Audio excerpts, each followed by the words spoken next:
Hello everybody, my name is Randy Richard. I am from SMK Rancha Rancha.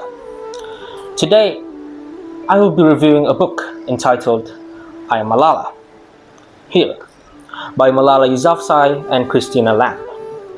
This book is published on 8th of October 2013 from Little, Brown and Company. It only contains about 310 pages and only costs about 33 ringgits, or in the US, it only costs about $8. So I will be dividing the review into 5 parts. The first is before the Taliban intrusion. The second is the Valley of Death.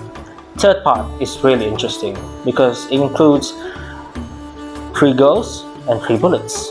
The fourth part is in between life and death, the climax of the story.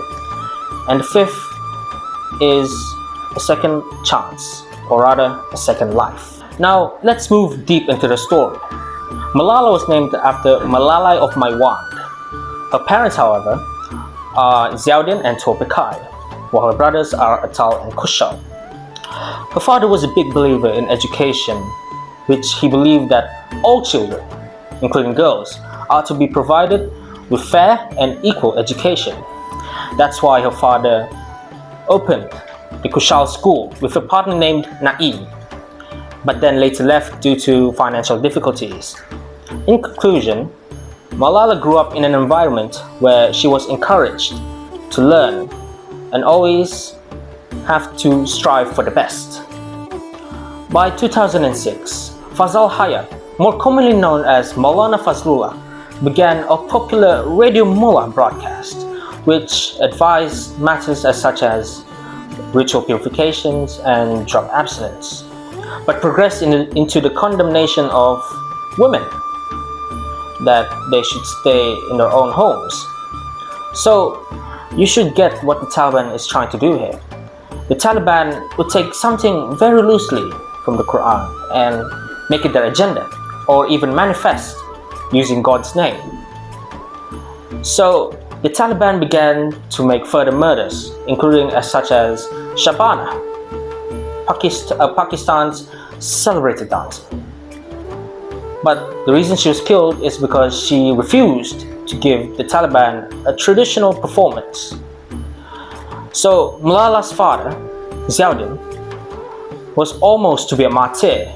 Because of his outspoken activism, Malala School closes, following by a Taliban manifesto. By August 2009, the army has fought off the Taliban in Swat Valley. The Yousafzai family returns and Malala School reopens. She even visits Islamabad with her friends and even gave a speech there. So while Malala is giving speeches, she starts to receive awards and prizes for her activism on education. So even after that, she also began to receive death threats, which was apparent. Following by the shooting of Zahid Khan in August 2012, if I'm not mistaken, Ziauddin was also almost to be targeted next. Malala also fears that she would be the one to be assaulted next. So here comes the third part.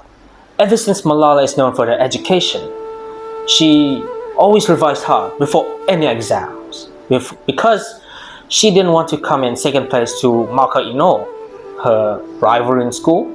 So while going home after Pakistan study exams, you would say her Pakistan study papers, while she was on a bus on her way home, 2 men stopped the bus and came aboard. One man shouted, "Who is Malala?" and shot 3 bullets. 1 bullet traveled through the left eye and through her shoulder, while the other 2 bullets hit her friends, which is Shazia and Kainat. But luckily, none were fatally injured. Now here comes the fourth part. Malala was sent to a hospital in England. Though she was in the hospital, her parents were very discouraged because of this. because they couldn't come. Because parents, no, not her parents, rather her family doesn't have any passport of some type, except her father, Ziauddin. But Ziauddin also refused to go to England because he had this thought, like, what could happen to my family while I'm in England? So he stayed in Pakistan, knowing that Malala would be safe in England because, yeah, of course, England is a faraway place from the Taliban. So overall, this book has a lot of benefit for the readers. People will realize the value of education in the century. Imagine this. When we were given education, we take it for granted, while other people in other parts of the country are striving and really fighting for it. So what I've learned from this book is the book really gives you an idea how important education, regardless of ages, genders, or religions.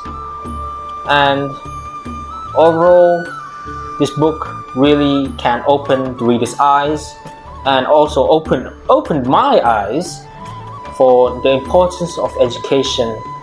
So we should not take lightly about this issue, because this book really tells us about feminism and the fight for education. So that's a wrap. Thank you. Shukriya.